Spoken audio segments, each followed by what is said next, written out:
Welcome to Miniatures Papers. Today we're going to talk about passion in the hobby. Oh yeah.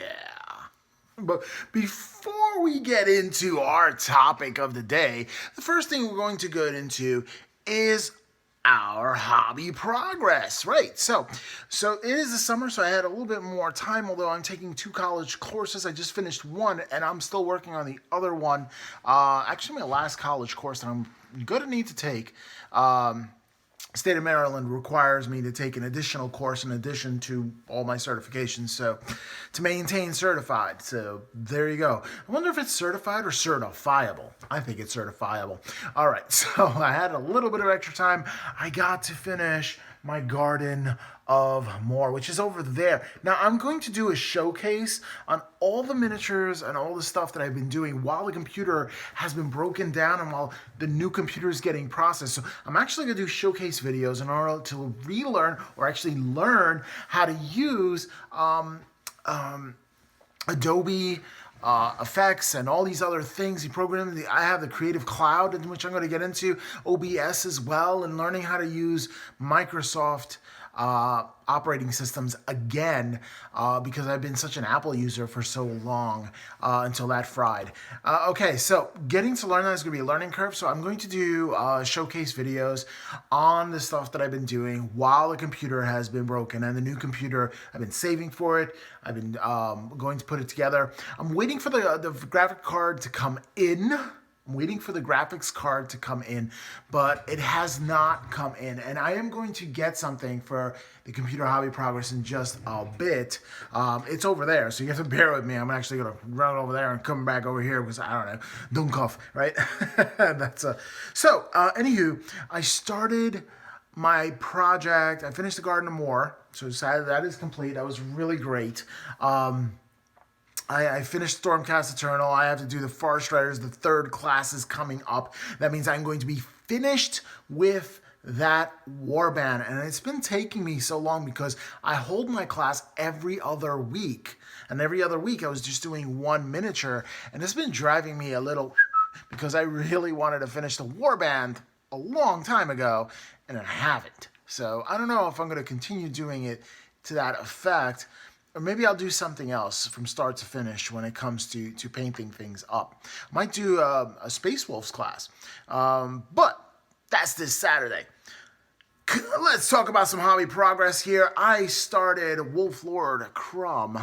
There goes the pants. Again, all this stuff is on the Miniatures Paintbrush Legion, so if you want to take a really good look at it, I kind of posted it up there. So I have the pants, and I really do actually paint in all the crevices. I don't use a wash in order to get all the creases and crevices. I hand paint every crevice in there using ink and brush control. So learning how to do that. So there goes that, and the face as well. I finished that, and this you probably cannot see. Although I might be able to see if you do this. I don't know if you can do that. I don't know. That's pretty weird. Yeah, I don't know. Anyway, that's super small. This you can't see, the velvety cape. I got the velvets going on. Yeah, love that. Love the way that cape is coming out. Really cool stuff. Can't really see the other side, but there you go. And that is my hobby progress for this week, which I'm really excited about.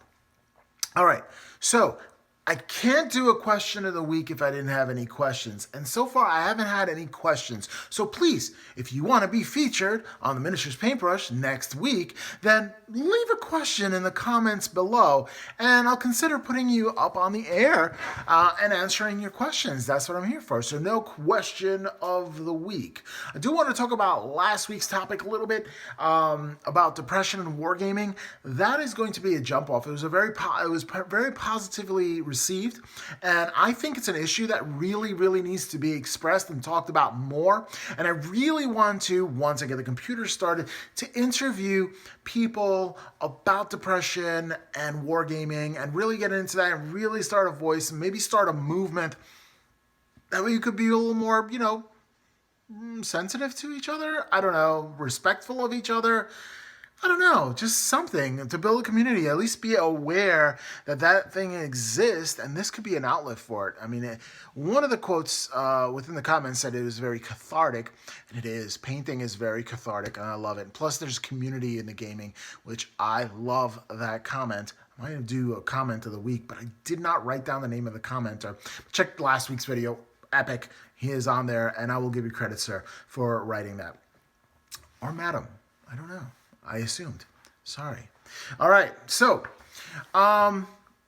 let's talk a little bit about news. Oh my goodness.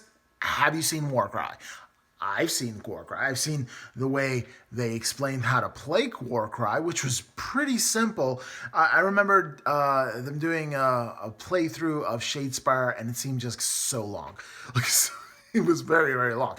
And if you do this, and in these circumstances, and then it seems so convoluted, the Warcry actually seems a lot more streamlined, and it was closer to the kill team for Age of Sigmar than I would say Shadespire is. Shadespire is more board gamey.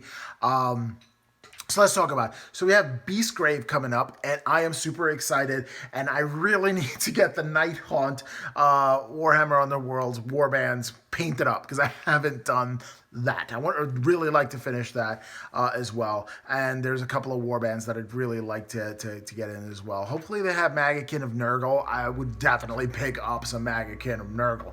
I'm thinking it's Beastgrave. I'm thinking they're going to have some Beastmen going on in there. So there's that. There's a couple of more warbands I'd like to pick up as well. Not that I'm trying to be competitive with the game. I just kind of love the game. I really do. I think it's something quick and easy that even I can play. I'm just saying. I do want to get different kind of factions done, so this way I can play 40k and AOS, even if it is alone, because I would take a 750 point game and spread it out over 20 hours. Like, I would do that because I have to analyze all my choices. See, with me, with the wargaming is I really have to know what my army can really do and all the options I have available for me, and then I can select which option I want to. So if I don't even know what my guys do, then it's kind of hard for me to select what I can do, and I just do the basic attack, and the basic attack usually lines me off the table. So there's that.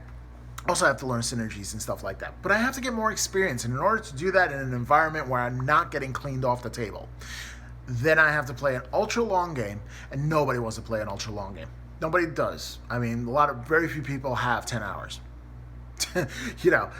For this guy to play. But if I had it on the table and I started a game today and then came back tomorrow and started playing a little more, and then came back a week later and started playing a little more, because I do have a gaming table, and I could just set that up and leave it down here in the humongous man cave, cavern, whatever you want to call it, and I could just play a slow game forever. It doesn't matter because I have the table and nobody's going to touch it. Woohoo! All right. Then I'll learn the rules, and then at that point I can go into and become quicker at it. I'm a very slow learner. Oddly enough, I'm a teacher, but I'm a slow learner. It's because I overanalyze things, and I can't not do that. You could say, hey, just don't ever analyze that. I'm like, yeah, okay, you can just stop breathing. It's about as simple. Anywho, that whole Beastgrave sounds awesome. Yeah, that's on my list. As far as Warcry, it is not on my list. I think the terrain is awesome.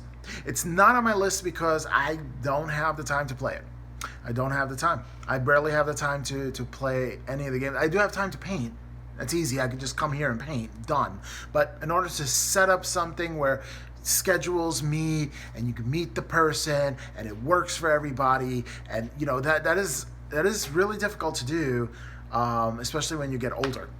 So, having the time to play, that's why I like Shadespire, because it's quick. Warcry seems quick, but I need to learn another system, and again, there goes back to the slow learning. I don't know if I can do that.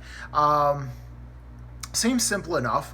I don't know. The terrain looks sweet, so if anybody out there is getting it and doesn't want the terrain, I don't know why you wouldn't. But if anybody else is just getting the game and just does not need the terrain, let me know because I'm interested in terrain. I'm interested in terrain because I'm really looking forward to when I get the computer started, and everything that I can be comfortable with is doing battle reports. Actually, scheduling one of my friends over and playing a battle report together, I think would be absolutely amazing. And I will, really, really, really. I enjoyed the first battle report that I did. Well, not the first one, but the first one that I did with Corbin, which was absolutely epic, with the Space Wolves, and that was great. But let's get back to the news. I get a little off tangent if you haven't figured it out. But let's get back to the news. Let's talk a little bit about Space Wolves and their Start Collecting box. I'm not getting it. The reason why I'm not getting it is I have Tooth and Claw. That's actually up there above camera with a whole bunch. Oh, I'll show you. All right, that is there. Yeah. Okay, so I'm just gonna put this back right there. Okay. So yeah, I have that up there, and I have Tooth and Claw, and I already have them, and I really don't need intercessors anymore because I have so many, right? So because I have the Dark Imperium, which I haven't touched, and I have some Hell Blasters, but I have the Wake the Dead set for my Primaris and Marines side, and then I have the Tooth and Claw set, and I have a lot of intercessors. So I don't need any extra intercessors. So I'm not really picking up the box. I do want to say, and I know this is going to be heresy, look at the Tzeentch box. That looks like a great box to get. I mean, just the Sangors alone is like $50. You really can't go wrong there with that. And the Space Marine is another $50. That's $100 right there. And then you're getting you got a lot of stuff in that box. It looks pretty cool. Getting a lot of models. If you like Tzeentch, that seems like a pretty good box to get.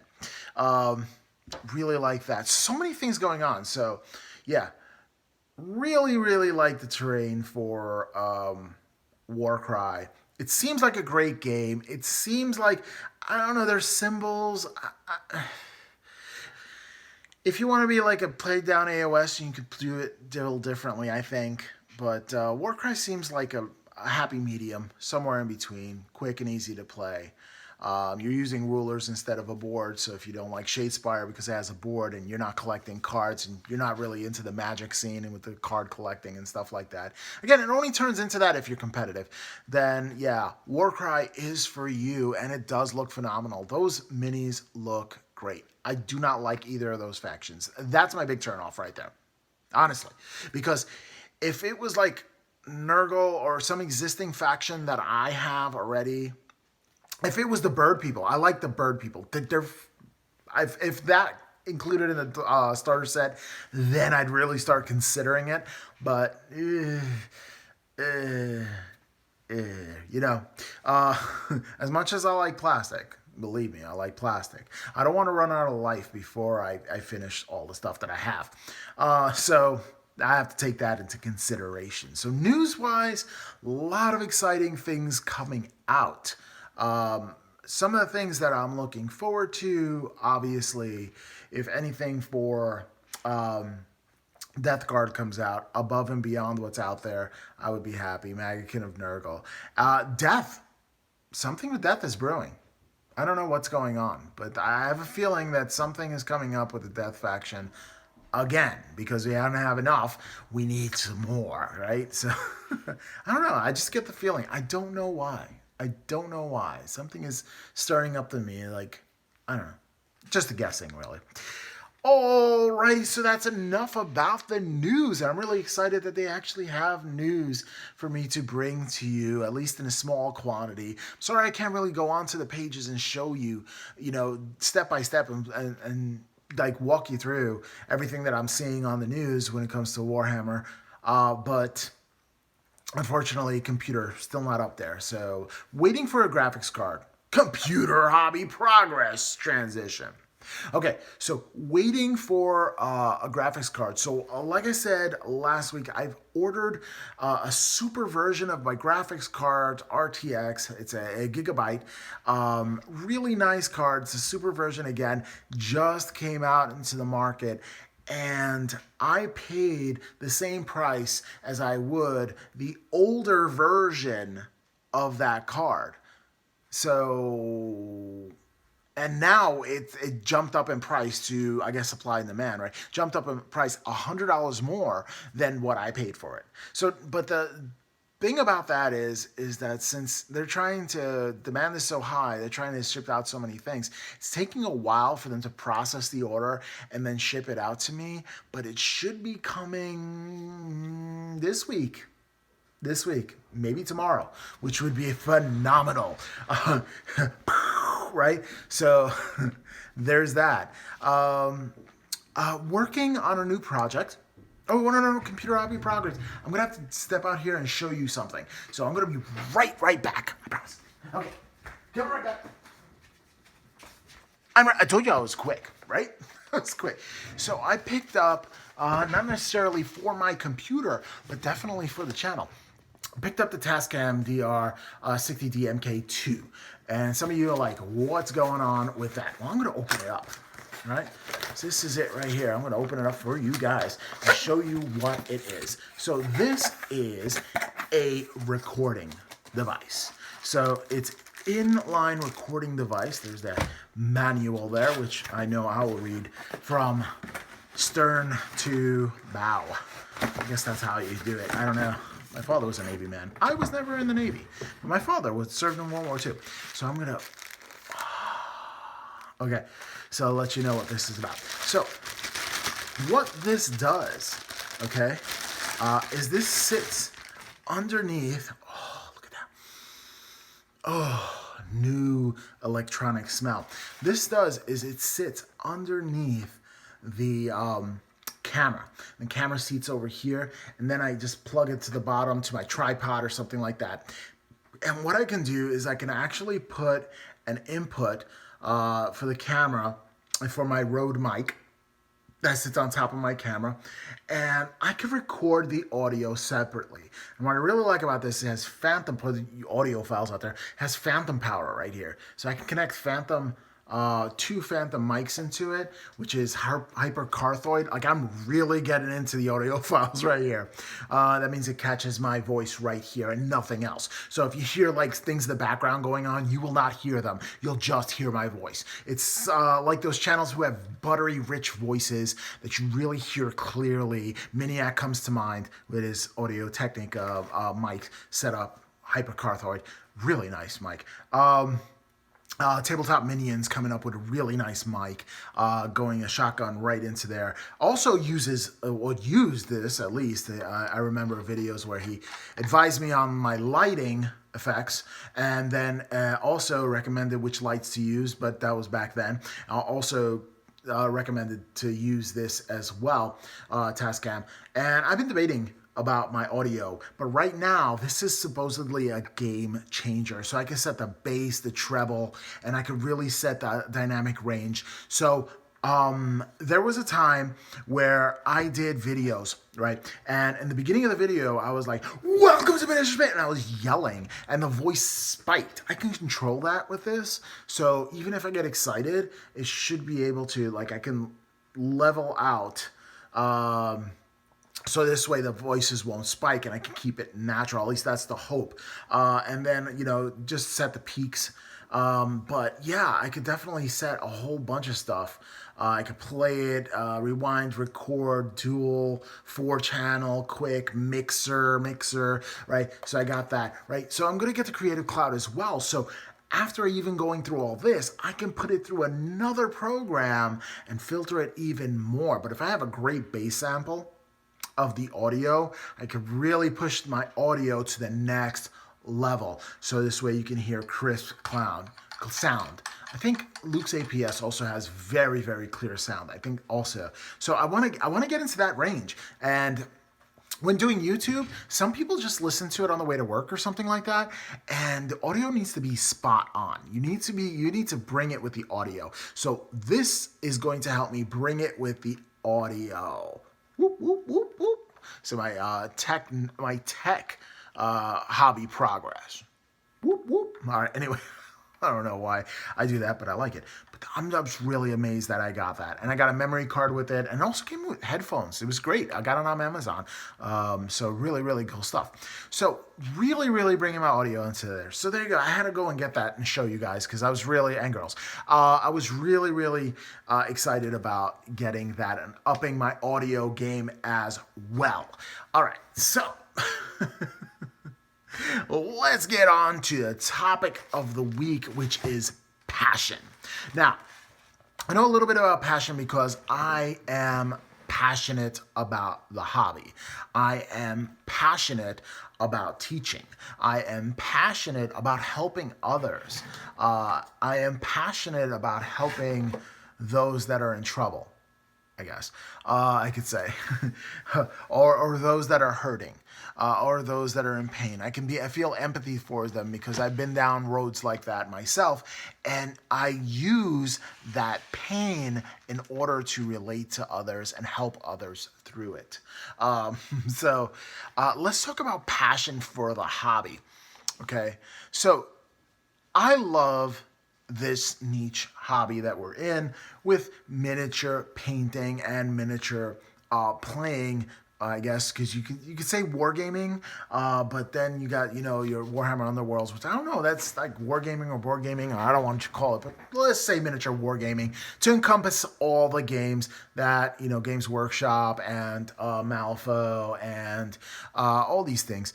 I think there's a CAD system for Reaper. I don't know. I think they have a wargaming system too. Well, I've never seen anyone play that. Oh, and Warhammer Hordes and all that. All right, anyway. So the thing about this hobby that I really, really love is if you're going to engage in it for the first time, you need to be willing to set forth into uncharted territories with no guarantee of success. Like, here's the hardest thing for people. A lot of people say that if they're not automatically good at something, then they just don't want to do it. But that's a trap, because anybody who's really good at something, you would think that, yeah, they're talented. That's just the way they are. But they're not showing you. You see the end result, the masterpiece. You see a cloak that has velvet, structures built into it with shadows and highlights and stuff like that. You see hyper-realistic faces. You see all the talents. Oh, they're just talented. But what they're not telling you, those artists, is that, and you can't read it in their work, but I mean, I can. There's very little of natural talent that comes into it, but 99% of it is a whole bunch of work for a very long time and putting in the never-ending dedication in order to persevere to make it to that level. And it just takes a lot of purposeful painting practice. The 3 Ps. And when you're purposefully painting or practicing, it's because, it's more like when you're painting with one technique in mind that you want to get better at. So let's say it's edge highlighting. You could paint the entire miniature the way you painted the entire miniature for your other army members, right? But the only thing you're really changing here is you're really upping your game and you're not settling for anything less with your edge highlighting. So you're purposefully practicing edge highlighting and you're practicing that thing so you're getting better at that thing, right? And let's say you have a unit of 5 members, let's just throwing out numbers here, 5 members, and you practice edge highlighting in each one. Now, by the last one, your edge highlighting should be pretty much better than when you started from the first one, because practice gives you improvement. Now, those expert painters, the one you say, wow, they're naturally talented, they went through that process for years, developing obsessively over one technique and then the next technique and then the next technique and then the next technique and then the next technique, and they'll do it over and over and over and over and practice and practice and practice and practice to get to that level.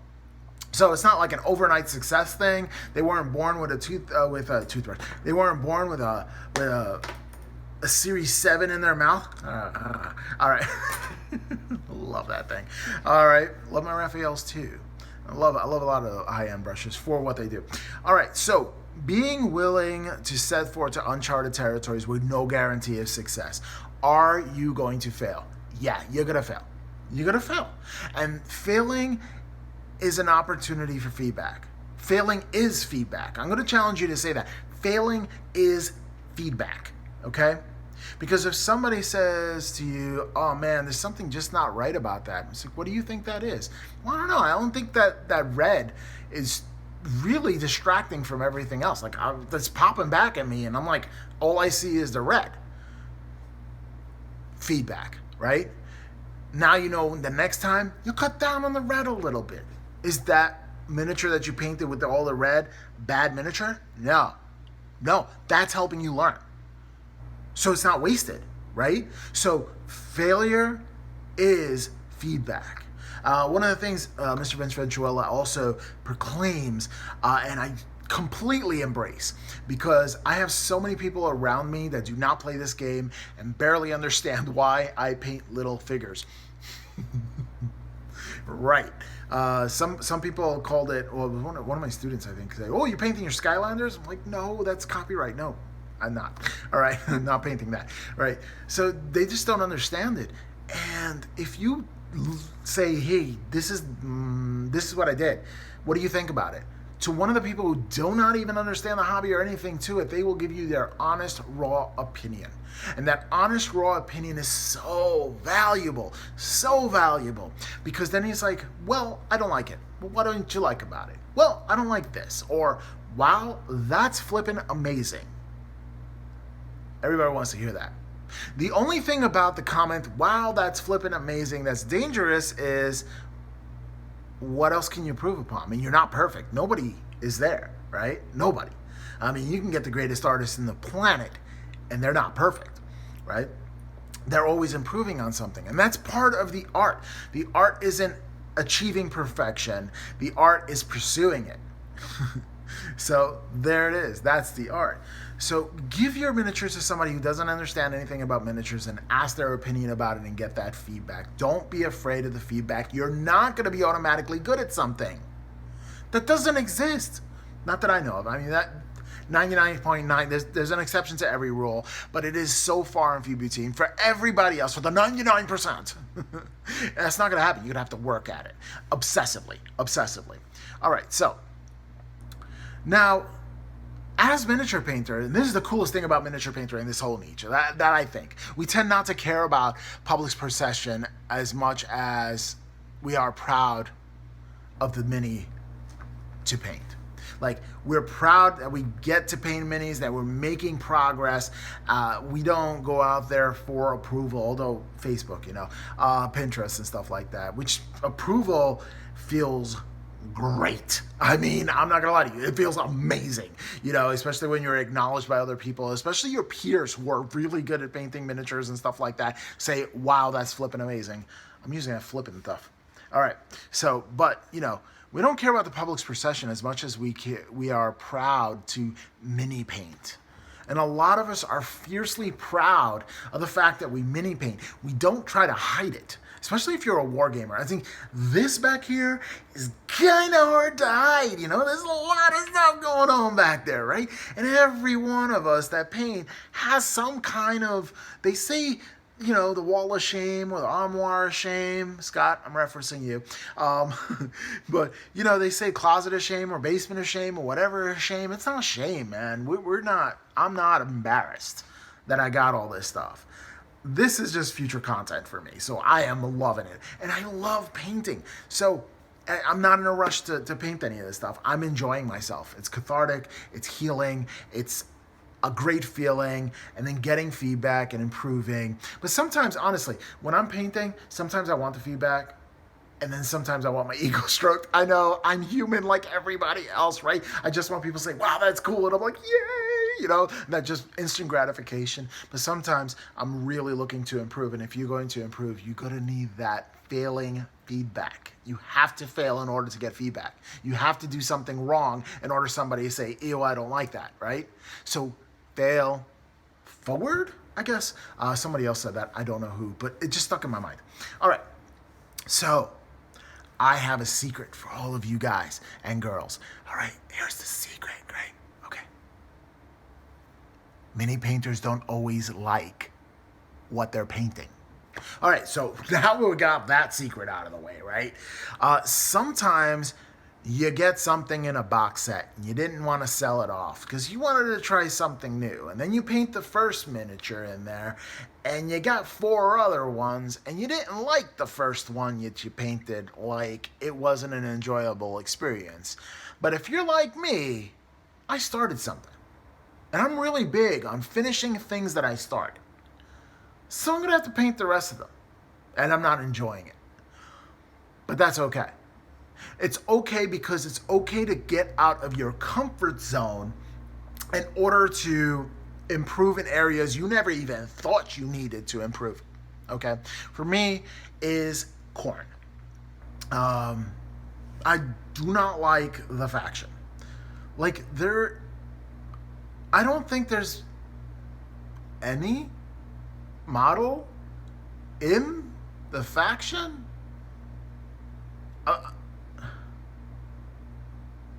All right, so there's one, okay? I'm trying really hard, okay? So there's one, it was a girl, and she has like a demon kind of like a shield, has a face in it, she has wings, and that's a cool model. All right. Because there's an exception to every rule. But everything else, no, me no likey, They're really easy to play. And that's the bane of it, because that's an army, a good first army to have, because you go in, you bash stuff, and you call it a day, right? I like that. That's so easy to play. So you don't have to worry about a whole bunch of other things. But I enjoy painting them. When I had them for my Shadespire warband, and I put them together, I was like, no me gusta. No me gusta. Well, guess what? That's okay. That's okay. I'll give you another scenario, okay? So let's say you're a gamer, all right, and you love those tournaments and stuff like that, and you got to paint another unit of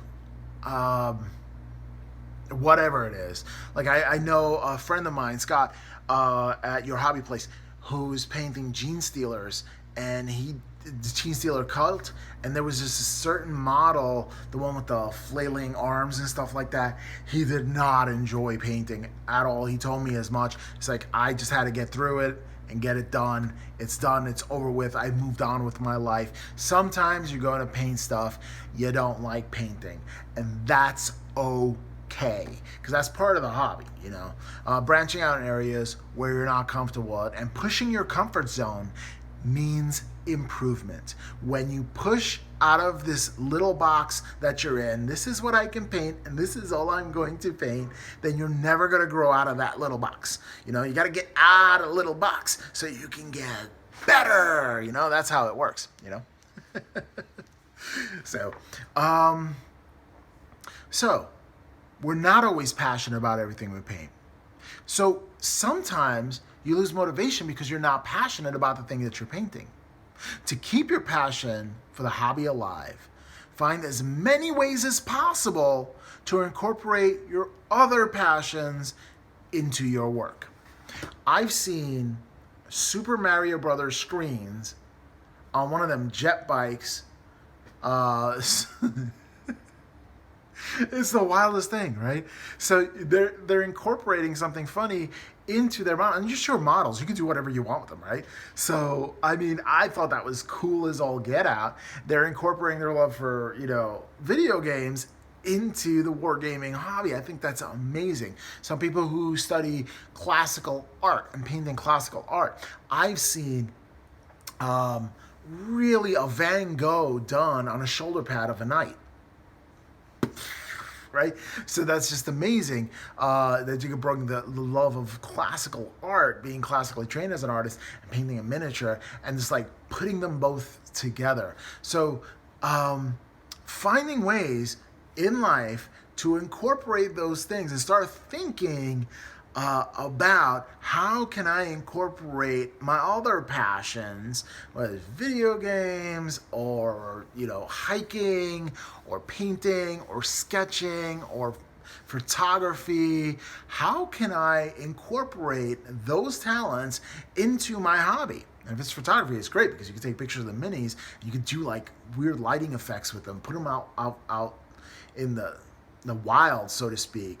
Hit some firecrackers or something. No, I don't know. Probably like a smoke bomb. Put it in the back, right? And then just focus on the miniature, and then the smoke's coming out in the back. Like you do trick photography and stuff like that. That's great. That's part of the hobby. It's not just putting them on the table. There's a whole art to this. Okay, So incorporating many of your other personal passions into your work will help reinvigorate your passion, even if you're painting something you don't enjoy. All right. I think that's the hardest way. If you're painting something you don't enjoy, you think it's a job, it really becomes difficult to hold on to your passion. And I'm a passionate kind of person. So these are little tips and tricks that might help you. So if you do things like that, little simple steps like that, if you follow it, you become this passion monster like me. Don't be like me. Or maybe be like me. I don't know. I'm not a bad person. I don't think I'm a bad person. I once heard that if you tell other people that you're not a bad person, then you really are. It's for other people to determine. So, am I a bad person? I don't know. Talk about getting on a tangent. I'm out there. I'll tell you that. So, yeah. I'm really looking forward to that last component coming in for the computer. And I'm really excited about the stuff that's coming out for Warhammer Warcry. The terrain at least. Really excited about upping the game for the audio, and I'm just super excited to get in this paint some Space Wolves. I'm sorry, I did not wait for Wolf Lord Crumb before I got my video card and built a computer. Oh, I have a special project. I have a special project for you. I'm attempting to customize a computer to a TMP computer. So there are going to be certain elements on the inside of the computer with the glass case. You're going to see TMP logo there somewhere, or maybe on the outside. I'll get more into details with that. I'm going to work with my local company called Anything Printed, and they're going to help me out. And I'm going to do I think that's going to be our first video. How I get into customizing all of that and prepping for the computer build. And then I'm going to do a computer build video. I'm going to do a video of how I built the computer, so step by step. For those people who supported the Miniatures Paintbrush by buying t-shirts and other things and miniatures and stuff like that,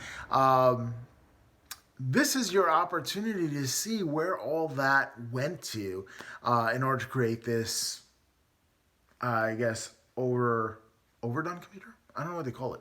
Overkill computer. I don't know. Supercomputer. Cerebro. Or whatever it is. Right? So, anywho, I guess that's about it. Frost and Fist, you guys had a great... love your segments that you do. Elstonation Facts. You have... Captain Emo, and just a really great channel. Check them out, Frost and Fist. Just give them a shout out. Just shout out a channel. A lot of cool things going on.